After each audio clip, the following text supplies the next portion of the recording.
my charbroil. Oh man, how old is this thing? Fish. You know how old it is? I think it's like 10, 15 years of age.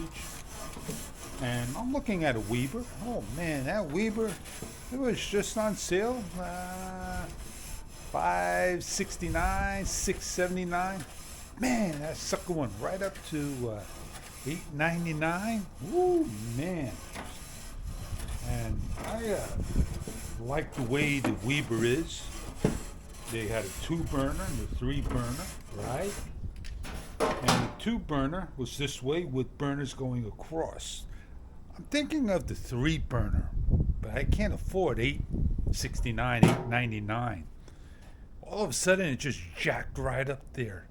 And I guess because it came out, they put the prices on there, and now I gotta wait for Memorial Day. No, I gotta wait for Father's Day. That's when these prices come down. So if you got a Weber, how do you like yours? Post down below. What barbecue should I get besides charbroil? You know what I like about the charbroil? Don't make them like they used to. Have a great day, everybody. Have a great day. But, before we go, we got to cook. We got chicken wings. I'm not sure what flavors we got, but we got chicken and chicken wings. There we go.